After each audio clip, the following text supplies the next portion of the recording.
What's going on, y'all? It's the kid J Nolan here. Make sure that you like, share, subscribe to the page, and comment on this video. As y'all know, last weekend DaBaby performed at Rolling Loud Miami, and of course, there's a lot of controversy around his performance for a number of reasons. So, number one, he played Megan Thee Stallion's music, then brought out Tory Lanez, and after she had just taken the stage on the same stage. So bringing out Tory Lanez, of course, was a very offensive situation. There's speculation that he may have Tory Lanez may have violated his restraining order, where he's not to be within 100 yards of Megan Thee Stallion. So there's some controversy around that as well.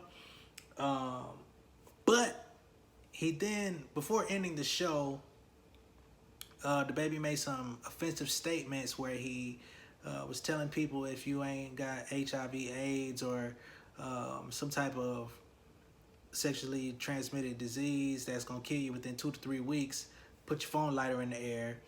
Then he went on to say, women, if your cootie smell like water, put your cell phone light in the air. And then he said, if you ain't perform fellatio on another man in a parking lot, put your cell phone light in the air. It was just some very weird way to end the show. Very weird way to even just like go about being a professional performer on stage.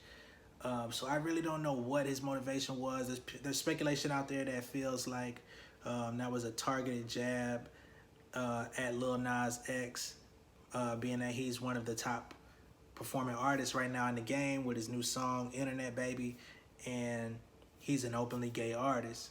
So a lot of people think that that was a direct shot at Lil Nas X. But it has offended a lot of people. A lot of brands have backed out from dealing with DaBaby. Lil Nas X has come out and said it sounds like a lot of y'all boys out here is undercover. Of course, the Megan Thee Stallion issue don't even need to be spoken on. Lipa said that she's trying to replace him on her remix, or just completely remove him from the remix. I actually think the actual remix of her song featuring DaBaby has been deleted from all DSPs, so she's basically erasing any history of collaborating with him. Elton John has come out and basically said that homophobic, transphobic, and anything that's disparaging the LGBTQ plus community is not welcome in the music business.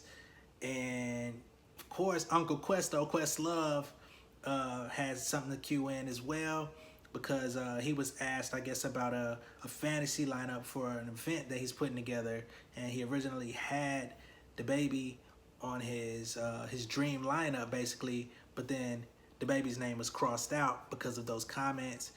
And DaBaby was like, bruh, I really don't know what you're talking about, and I really don't even know who you are, okay? So you can miss me with all that, because I'm a real one, and you must ain't never seen nothing like me before. So I really don't know what's going on with DaBaby right now. Like, I guess he's on a warpath of some sort. He's doubling down after apologizing for his comments. So it just seems like he's on a self-sabotage mission right now. I really don't understand it. I wish all the best for everybody involved in the situation, and anyone that was offended by DaBaby's comments. You know what I'm saying? I hope you're doing well, and that you know, everybody comes to a peaceful resolution and can move on with life in a productive manner. And subscribe to the page, man, because I'm going to be doing more reviews like this. I'm going to be talking about music and entrepreneurship, and really just revamping my channel, man. I've had this channel for so long. I've put out so much content that was just strictly me rapping, and there's so much more to me beyond just me standing in front of a mic ripping it down. You feel me? So yeah, man, but stay tuned. I got more music on the way as well. Peace.